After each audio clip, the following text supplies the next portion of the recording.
నైపుణ్యం ఏ విధంగా పెంచుతా ఉన్నాం, పెంచబోయే ఆలోచన చేస్తూ ఉన్నాం. రాబోయే కాలంలో రాష్ట్రము ఈ దేశంలోనే కానీ అంతర్జాతీయ స్థాయిలో నైపుణ్యానికి కేంద్రంగా నిలవాలనే ఆలోచనతోనో ఏ విధంగా చేయబోతున్నామని వారికి తెలియజేయటం జరిగింది.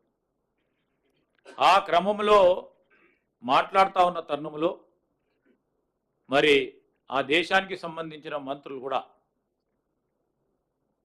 వారి ఆసక్తి చూపెట్టి తప్పకుండా మా వరకు సహకారం అందిస్తామని చెప్పారు. దానిలో భాగంగానే సింగపూర్కు సంబంధించిన దేశానికి సంబంధించి ఒక చిన్న నది సింగపూర్ రివర్, చిన్నదైనా నది కానీ దాన్ని కూడా ఈరోజు మూసీ నది ప్రస్తావన తీసుకొచ్చినప్పుడు ఆ నది పరిస్థితి ఏ విధంగా ఉండని నదిని ప్రక్షాళన చేసి ఈరోజు త్రాగటానికి నీరు, స్వచ్ఛమైన గాలి ఇస్తా ఉన్న తరంలో సింగపూర్కు సంబంధించిన ప్రజలందరూ కూడా పెద్ద ఎత్తున హర్షం వ్యక్తం చేశారని మంత్రులు చెప్పడం జరిగింది. మూసీ నదికి సంబంధించి ఈరోజు మూసీ నది ప్రక్షాళన కూడా ప్రజలకు సంబంధించినది, ప్రజలకు క్వాలిటేటివ్ లైఫ్ను అందించాలని చేస్తూ ఉన్న ప్రస్తావన, ఆ ప్రస్తావనకు సంబంధించి మంత్రులు కూడా పూర్తి స్థాయిలో వారు అభినందించి ముందు ఏ విధమైన సహకారం మీకు కావాలంటే ఆ విధంగా సహకారం అందిస్తామని వారు కూడా ముందుకు రావడం అనేది మాకు అందరికీ కూడా సంతోషకరంగా ఉందని ప్రస్తావన తీసుకొస్తా ఉన్నాం. ఈ సందర్భంలో రాష్ట్ర ప్రజల తరఫున వారికి కృతజ్ఞతలు తెలియజేస్తా ఉన్నాం. అదేవిధంగా ఇంతకుముందు ముఖ్యమంత్రి గారు చెప్పినట్టు మన రాష్ట్రానికి సంబంధించిన యువత భవిష్యత్తుకు సంబంధించి ప్రభుత్వం ఏర్పాటైన వెంటనే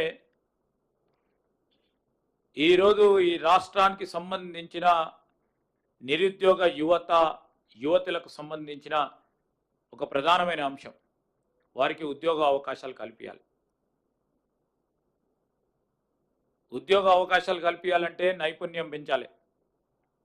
నైపుణ్యానికి సంబంధించి ప్రత్యేకమైన ప్రస్తావన తీసుకురావాలి. ఈరోజు ట్రెడిషనల్ విశ్వవిద్యాలయాలు ఉన్నాయి. పరిశ్రమలకు సంబంధించిన నైపుణ్యం వారికి అందియాలంటే ఒక స్కిల్స్ యూనివర్సిటీని ఏర్పాటు చేయాలని మా ప్రభుత్వం ముఖ్యమంత్రి గారి నేతృత్వంలో యంగ్ ఇండియా స్కిల్స్ యూనివర్సిటీని ఏర్పాటు చేశాం. దాని వరకే ఊరుకోలేదు. ఈరోజు అడ్మిషన్స్ జరుగుతూ ఉన్నాయి. పరిశ్రమలకు సంబంధించి వారు ముందుకొచ్చి కొలాబరేట్ చేస్తూ ఒక స్టెప్ ముందుకేసిన వెంటనే ఇంకో అడుగుకు ముందుకు వేయాలి. వేగంగా ముందుకు నడవాలి. ప్రపంచం అతివేగంగా ముందుకు నడుస్తూ ఉన్న నేపథ్యంలో మనం కూడా ముందుకు నడవాలి. రేపు మన నిరుద్యోగ యువకులకు ప్రపంచంలో ఏ విధంగానైతే నాణ్యతను పెంచేందుకు ప్రయత్నం చేస్తూ ఉన్నారో వాటికి సరిసమానంగా ముందుకు సాగాలని సింగపూర్కు సంబంధించిన పర్యటనకు సంబంధించిన ప్రధానంగా మొత్తం దావోస్కు సంబంధించి ఇంత పెద్ద పెట్టుబడులు వచ్చిన ముఖ్యమంత్రి గారు ఒక స్టేట్మెంట్ చేశారు. అక్కడ ఐటీఈ సంస్థకు సంబంధించిన పెద్దలతో చెప్పారు. ఒక పక్షాన మేము పెద్ద ఎత్తున పెట్టుబడులు తీసుకురాబోతా ఉన్నాం, ఇంకో పక్షాన మాకు కావాల్సింది అతి ముఖ్యమైనది మా యువకులకు సంబంధించిన నైపుణ్యాన్ని పెంచాలే, ఇదే మా ప్రధానమైన బాధ్యత అని ఐటీఈఎస్ వారితోని ఎంఓయూలు చేసుకున్నాం.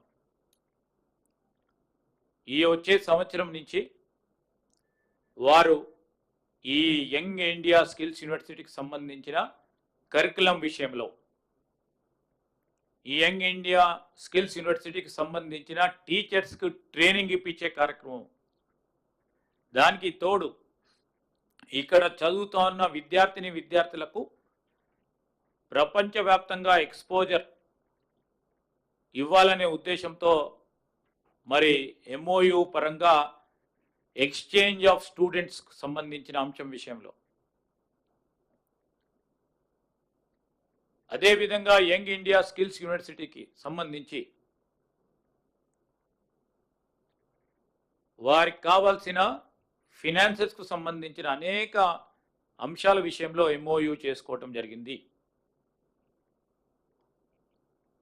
ఒక పక్షాన 1,79,000 కోట్ల రూపాయలతో పెట్టుబడులు సంబంధించిన మన రాష్ట్ర ప్రజానికానికి సంబంధించి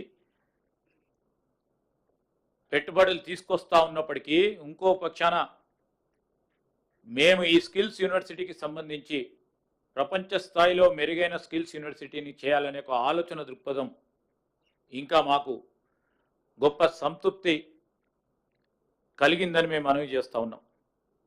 ఈరోజు Singapore institute of technical education సంబంధించిన ఈ అంశం ఒక ప్రధానమైనది. దాంట్లో ఇంకా చాలామంది పెద్ద పారిశ్రామికవేత్తలతో కూడా సంప్రదింపులు చేశాం. అక్కడ డేటా సెంటర్కి సంబంధించిన ఎస్టీటీ డేటా సెంటర్స్తోని దాదాపు 3,500 కోట్ల రూపాయలతో సింగపూర్లో, అదేవిధంగా క్యాపిటల్ ల్యాండ్కు సంబంధించి కొత్త ఐటీ క్యాంపస్ను ఇక్కడ నిర్మాణం చేయడానికి 450 కోట్ల రూపాయలతో, సింగపూర్లో దాదాపు 4,000 కోట్ల రూపాయల పెట్టుబడులను సంబంధించిన ఎంఓయూలు చేసుకోవటం, దానికి తోడు ఇన్ అడిషన్ టు ఈరోజు సింగపూర్ ఇన్స్టిట్యూట్ ఆఫ్ టెక్నికల్ ఎడ్యుకేషన్తోని ఎంఓయూ చేసుకోవటం, తదుపరి వరల్డ్ ఎకనామిక్ ఫోరంకి సంబంధించిన ఈ వెఫ్ సంబంధించిన సమ్మిట్లో ప్రధానంగా ఎనర్జీ సెక్టర్, డేటా సెంటర్స్కి సంబంధించి, అదేవిధంగా అగ్రి ప్రాసెసింగ్ అంటే వ్యవసాయంపై ఆధారపడి ఉన్న వారికి కూడా ఒక పెద్దపీట వేయటానికి ఒక ఆలోచన దృక్పథంతో 1 ట్రిలియన్ ఎకానమీ చేయాలంటే ఒక